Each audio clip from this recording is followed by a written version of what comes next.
Welcome back to our channel. ఈరోజు మనం చాలా మందిని ఇబ్బంది పెట్టే కామన్ సమస్య గురించి మాట్లాడుకుందాం. అదే డాండ్రఫ్. తలలో దురద, వైట్ ఫ్లాక్స్ రావడం వల్ల నలుగురిలో కలవాలంటే ఇబ్బందిగా ఉంటుంది కదా. మార్కెట్లో దొరికే షాంపూలు వాడినా రిజల్ట్ ఉండట్లేదు. అందుకే ఈ వీడియోలో మన వంటింట్లో దొరికే వస్తువులతో చుండ్రుని శాశ్వతంగా ఎలా తొలగించాలో 5 బెస్ట్ టిప్స్ చెప్పబోతున్నాం. నెంబర్ 1, పెరుగు మరియు నిమ్మకాయ. పెరుగు ఒక మంచి న్యాచురల్ కండిషనర్. నిమ్మకాయలో ఉండే అసిడిక్ నేచర్ చుండ్రును క్లియర్ చేస్తుంది. ఎలా వాడాలంటే, 1 కప్ పెరుగు తీసుకోండి, అందులో ఒక చెక్క నిమ్మరసం పిండండి. ఈ మిశ్రమాన్ని తలమాడుకు బాగా పట్టించి ఒక 30 నిమిషాల పాటు అలాగే ఉంచండి. తర్వాత మైల్డ్ షాంపూతో తలస్నానం చేయండి. ఇలా వారానికి 2 సార్లు చేస్తే మంచి రిజల్ట్ ఉంటుంది. 2, వేపాకు. వేపలో యాంటీ ఫంగస్ గుణాలు పుష్కలంగా ఉంటాయి. ఇది చుండ్రుని కారణమయ్యే ఫంగస్ను నాశనం చేస్తుంది. ఎలా వాడాలంటే, కొన్ని వేప ఆకులను నీటిలో వేసి బాగా మరిగించండి. ఆ నీటిని చల్లార్చి వడగట్టండి.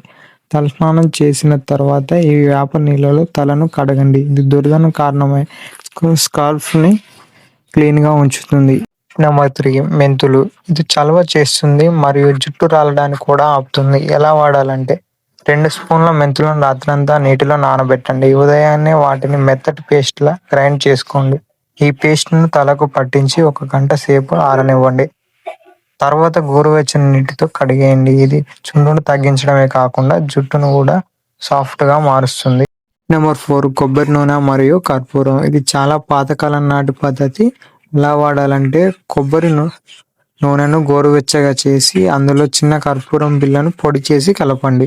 ఈ నూనెతో రాత్రి పడుకునే ముందు స్కాల్ప్కి మసాజ్ చేసుకోండి. ఉదయాన్నే తలస్నానం చేయండి. కర్పూరం చల్లదనాన్ని ఇస్తుంది మరియు ఇన్ఫెక్షన్ను టిప్, అలోవెరా జెల్. మీకు ఫ్రెష్ అలోవెరా దొరికితే చాలా మంచిది. ఎలా వాడాలంటే, అలోవెరా జెల్ను తీసుకొని నేరుగా మాడుకు పట్టించి ఇది చర్మాన్ని మాయిశ్చరైజర్ చేసి డ్రైనెస్ వల్ల వచ్చే చుండ్రును తగ్గిస్తుంది.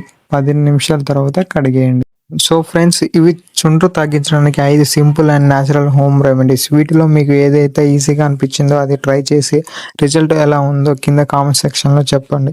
గుర్తుపెట్టుకోండి, ఏదైనా రెమెడీ పనిచేయాలంటే కాస్త ఓపిక, రెగ్యులర్గా వాడాలి. మరో మంచి వీడియోతో మళ్ళీ కలుద్దాం. అంతవరకు సెలవు. బాయ్.